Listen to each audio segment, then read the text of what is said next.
जी नमस्कार दोस्तों, मैं एडवोकेट विजय कुमार राय अपने इस यूट्यूब चैनल के माध्यम से हार्दिक स्वागत और अभिनंदन करता हूं। मैं रोजाना की भांति आपके समक्ष law legal justice legal awareness के तहत नए नए कानूनी विषयों पर परिचर्चा करने के लिए तत्पर और तैयार रहता हूं। आज का जो हमारा विषय है वो बड़ा महत्वपूर्ण, बड़ा इंपॉर्टेंट विषय है। आज के विषय में मैं आपसे इस पर चर्चा करने के लिए तत्पर और तैयार हूँ कि वसीयत यानी कोई व्यक्ति अपने जिंदा रहते किसी अन्य व्यक्ति को वसीयत कर देता है, तो वसीयत कराने के लिए क्या उसके पंजीकरण की आवश्यकता होती है, यानी उसके रजिस्ट्रेशन की आवश्यकता होती है। यही मेरी आज आपके समक्ष परिचर्चा है।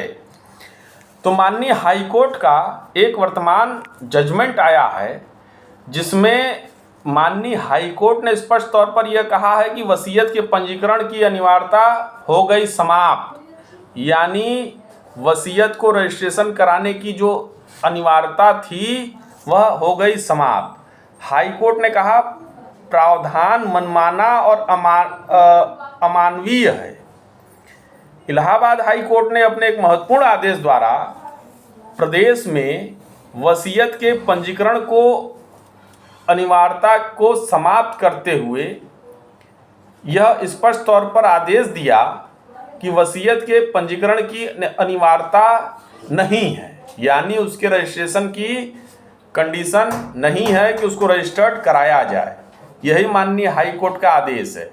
कोर्ट ने अपने आदेश में कहा कि वसीयत प्राकृतिक और कानूनी उत्तराधिकारियों को छोड़कर किसी भी व्यक्ति, निकाय या ट्रस्ट की इच्छानुसार वसीयतकर्ता की संपत्ति को हस्तांतरित कर सकते हैं, लेकिन कानून में कहीं भी इसे पंजीकृत यानी रजिस्टर्ड करने की आवश्यकता नहीं होती है, चाहे संपत्ति कृषि भूमि हो या अन्य संपत्ति।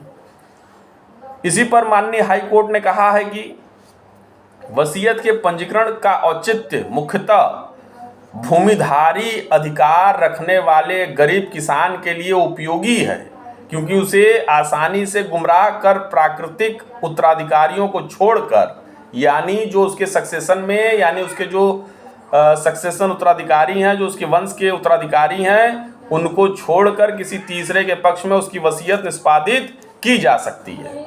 इस धोखाधड़ी को कम करने के उद्देश्य से वसीयत के अनिवार्य पंजीकरण हेतु कानून 23 अगस्त 2004 लाया गया था, लेकिन अब हाई कोर्ट ने स्पष्ट कर दिया है कि यदि वसीयत पंजीकृत नहीं है तो भी वह अमान्य नहीं होगी, भले ही इसका निष्पादन वर्ष 2004 से पहले हुआ हो।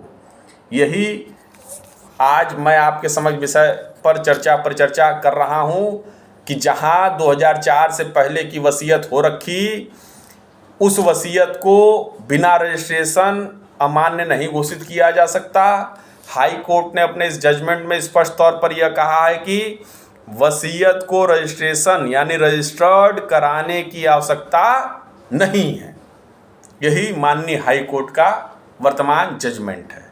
यदि यह मेरा वीडियो आप लोग को पसंद आया हो तो इसे लाइक सब्सक्राइब जरूर करें, ताकि मैं फिर एक नए विषय के साथ आपके समक्ष प्रस्तुत हो सकूं। जय हिंद, जय भारत।